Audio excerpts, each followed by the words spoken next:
I am 76 years old this year. At this age, people no longer measure time by calendars, but by mornings, by whether they wake up feeling okay or not. I often sit alone by the window, watching sunlight filter through the trees in front of my house, thinking about the changes that have come into my life over the past few years. Not loud changes, not sudden accidents or dramatic illnesses, but very small things, easy to overlook, so subtle that if you don't slow down enough, you won't even realize they're happening. I used to think that when death comes to older people, it comes quickly. One day the heart stops or there's a stroke, and that's it. But now I understand that most of the time, the body begins saying goodbye long before the people around notice. It doesn't shout, it whispers. And if we don't listen, we miss the chance to prepare for the things that matter most. For me, it started with my weight. It sounds strange, doesn't it? I wasn't dieting. I wasn't exercising differently. I still ate 3 meals a day, at least out of habit. But one day I noticed my familiar pair of jeans kept sliding down. I had to punch another hole in my belt. At first I laughed and thought maybe I was losing weight in a healthy way. But then I looked in the mirror and saw that my face looked more hollow, my shoulders thinner, my arms smaller. Not the kind of thinness you see in young people who work out, but the kind that makes you look fragile. The strange thing was that I wasn't hungry. My appetite disappeared without me even noticing. Foods I once loved, apple pie, weekend barbecues, my morning coffee, suddenly didn't appeal to me anymore. I ate because I knew I should, not because my body was asking for food. Sometimes I would sit in front of a plate for a long time, eat a few bites, and feel full, even though I knew I hadn't eaten much at all. My children were worried. They told me to eat more, bought nutritional drinks, protein shakes, vitamins. I understood their concern, but there's something very hard to explain. When the body starts slowing down, it no longer wants to store things. It's like a machine that's been running for too long and now just wants to slow its pace. Forcing it to speed up only makes it more tired. Along with the weight loss came a very clear sense of weakness. I used to be able to stand and cook for an hour. Now 15 minutes makes my back ache. Climbing just a few steps makes my heart beat faster. I find myself sitting down to rest halfway through simple tasks, something I never imagined before. And this didn't happen overnight. It came gradually, little by little, slowly enough that you can convince yourself it's just old age. Then there was the fatigue. Not the kind of tiredness you feel after a busy day, but a deep, heavy exhaustion. I slept enough, sometimes even more than before, but when I woke up, my body still felt weighed down. Some mornings I sat on the edge of the bed for a long time just to gather enough strength to stand. Even simple things like putting on clothes or tying my shoes sometimes made me pause to catch my breath. I started taking naps, then going to bed earlier. Some days I slept more than I was awake, and that confused me. I used to hate daytime naps. I liked being active, liked working, liked feeling useful. But now my body no longer followed my will. It decided when to rest, and it rested a lot. What made me saddest wasn't the fatigue itself, but the feeling that I was slowly becoming a burden. I couldn't do the things I used to. I needed more help. And so I became quieter. Not because I didn't want to talk, but because talking also took energy. I listened more, nodded more, and let others speak for me. Sometimes I wondered whether this was a sign of something bigger. And when I look back at old friends who had passed away before me, I realized they had gone through the same things. They lost weight, they became more tired, they spoke less. Back then, we thought they were just getting weak with age. But now, standing where I am, I understand that was their bodies preparing for the final stretch. If you're listening to this and you see a loved one in these words, please don't panic. This isn't to say that every change leads to death. But when these changes come together, last over time, and don't improve even with rest or better nutrition, it may be time to listen more closely, slow down, and focus on what truly matters. Because when the body begins to whisper, it doesn't need us to fix it anymore. It needs us to be there. After my body started feeling weaker and more tired, I noticed something else changing too. even though at first I didn't want to admit it.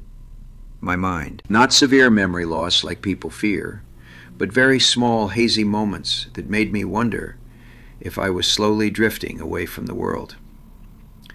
Sometimes I forgot what I was about to say. I'd stand in the middle of a room and forget why I walked in.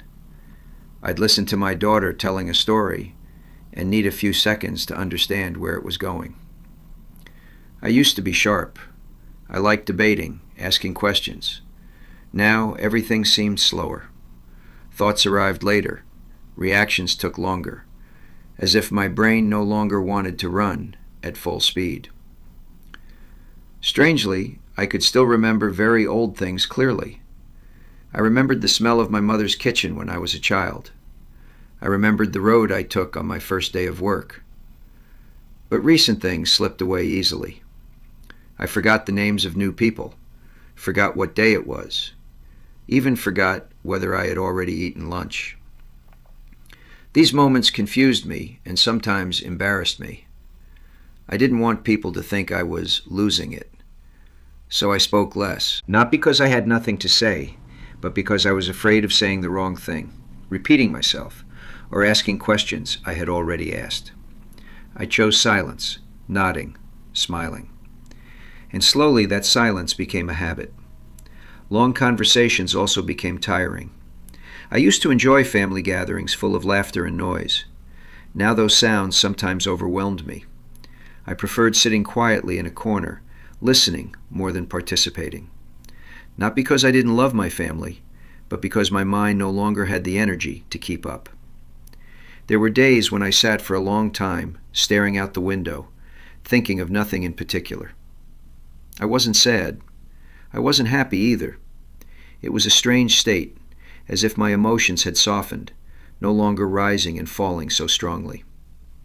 Things that once worried me no longer did. Things that once excited me no longer made my heart race. My son once asked, "Dad, are you sad?" I didn't know how to answer. I wasn't sad, but I wasn't the same either. I felt myself slowly turning inward, like when evening comes and everything gently settles. Then there were the minor illnesses. I used to rarely get sick. Even colds passed quickly. But in recent years, I became more susceptible. A mild cold could last weeks. A small cut took a long time to heal. Once I had a urinary tract infection, something I'd never experienced before. I took medication, it improved, but I never recovered as quickly as I used to. What stood out was that each time I got sick, I wasn't just physically tired, but mentally drained too. I felt foggy, had trouble concentrating, and sometimes felt confused over small things. My doctor told me that in older adults, infections don't always show up with high fevers or obvious pain. Sometimes the first sign is a change in thinking, behavior, or alertness. I began to realize that my body no longer repaired itself the way it once did. Even a small bruise took a long time to fade. My skin became thinner, more fragile. I had to be more careful with each step, each movement. And that's when I understood that my defenses were weakening. My family often talked about more aggressive treatment, more medication, more tests. I listened, but deep down I felt something very clear. I didn't want to fight anymore. Not because I wanted to give up, but because I felt I was entering a different stage, where the goal was no longer to extend time at any cost, but to live whatever time remained as gently as possible. I didn't want to be in the hospital anymore. I didn't like the white lights, the machines, the constant monitoring. I wanted to be at home. I wanted to hear birds in the morning. I wanted to feel a loved one's hand holding mine, even if I didn't say much. If you're caring for an older person and notice these changes, please remember that their withdrawal isn't a rejection of love. It's how they adapt to a world that's becoming too fast, too loud for them. Sometimes, just sitting beside them without saying anything is already a full presence. I've learned that sometimes the most important thing isn't trying to bring them back to how they used to be, but accepting who they are becoming. Because in that silence, in those long, quiet moments, there is still awareness, still love, just expressed differently. There came a point when I noticed my breathing wasn't the same anymore. Not suddenly, but gradually, like a song slowing down near the end. I didn't notice until one day, after speaking a few sentences in a row, I had to stop to breathe. I used to talk for hours.